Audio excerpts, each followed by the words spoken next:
ಇವತ್ತು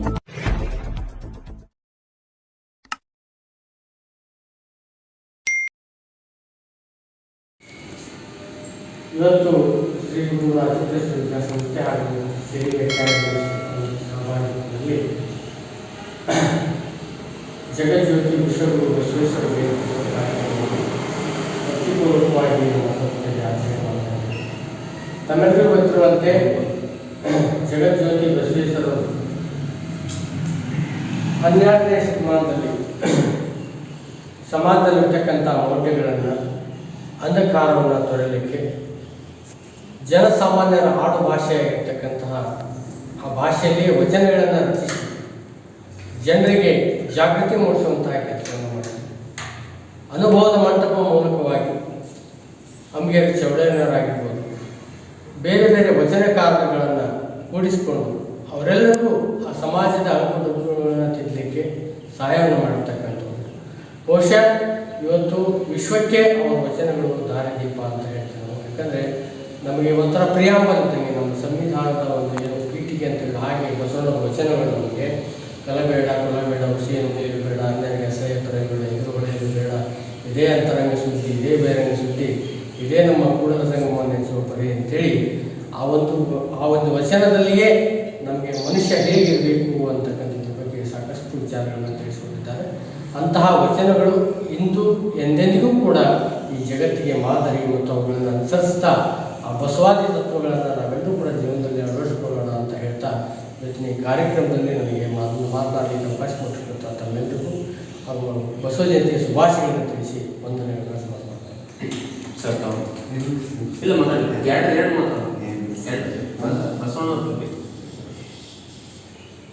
ಈ ಒಂದು ಕಾರ್ಯಕ್ರಮಕ್ಕೆ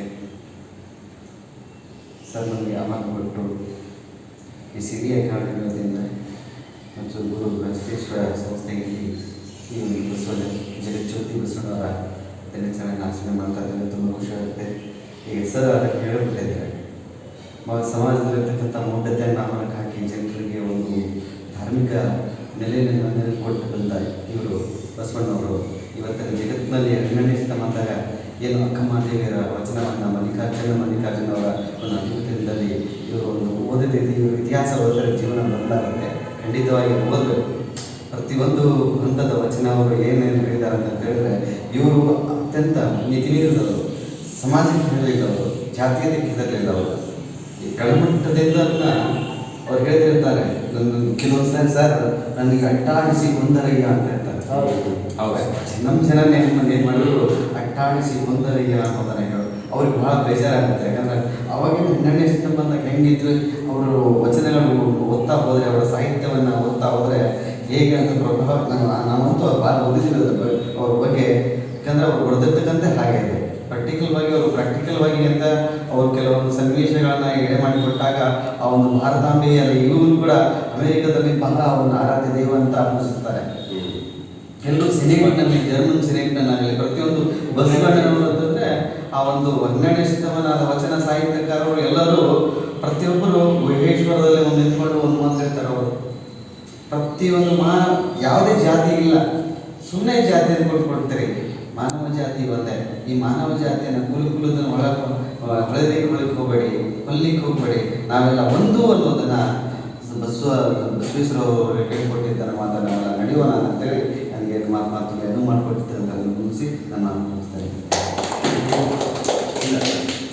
ಈ ಒಂದು ಬಸವ ಜಯಂತಿಯ ಎಲ್ಲರಿಗೂ ಆರ್ಥಿಕ ಶುಭಾಶಯಗಳನ್ನು ಕೊಡ್ತಾ ಈ ಒಂದು ಸಂದರ್ಭದಲ್ಲಿ ಮಾತನಾಡಿದ್ದ ನಮ್ಮ ಪ್ರೊಫೆಸರ್ ಹಾಗೂ ಶ್ರೀ ಅಕಾಡೆಮಿಯ ಒಂದು ಪ್ರಿನ್ಸಿಪಲ್ ಆಗಿರ್ತಕ್ಕಂಥ ಅಶೋಕ್ ಕೂಡ ಚೆನ್ನಾಗಿ ಮಾತಾಡಿದ್ದಾರೆ. ಅದಕ್ಕೆ ನಾವೆಲ್ಲರೂ ಕೂಡ ಜಾತಿ ಭೇದ ಮರೆತು ನಾವೆಲ್ಲರೂ ಒಂದಾಗಿ ವಿದ್ಯೆ ಅನ್ನೋದು ಬಹಳ ಮುಖ್ಯ ಮನುಷ್ಯನಿಗೆ. ಆ ವಿದ್ಯೆಯನ್ನು ಕಲಿತು ನಾವೆಲ್ಲರೂ ದೊಡ್ಡವರಾಗೋಣ, ಜಾತಿ ಭೇದ ಮರೆತು ವಿದ್ಯೆಯನ್ನು ಕಲಿತು ನಾವು ದೊಡ್ಡವರಾಗೋಣ ಅಂತ ಮಾತನ್ನು ಹೇಳಿ ತಮಗೆಲ್ಲರಿಗೂ ಕೂಡ ಹೃತ್ಪೂರ್ವಕವಾಗಿರ್ತಕ್ಕಂಥ ಧನ್ಯವಾದಗಳನ್ನು ಅರ್ಪಿಸಿ ಈ ಒಂದು ಕಾರ್ಯಕ್ರಮವನ್ನು ಮುಗಿಸ್ತಾರೆ. ನಮ್ಮ ಚಾನೆಲ್ಗೆ ಸಬ್ಸ್ಕ್ರೈಬ್ ಆಗಿಲ್ಲ ಅಂದ್ರೆ ಇಲ್ಲಿರುವ ಸಬ್ಸ್ಕ್ರೈಬ್ ಬಟನ್ ಅನ್ನು ಪ್ರೆಸ್ ಮಾಡಿ ಹೆಚ್ಚಿನ ಅಪ್ಡೇಟ್ಸ್ ಪಡೆಯೋದಕ್ಕೆ.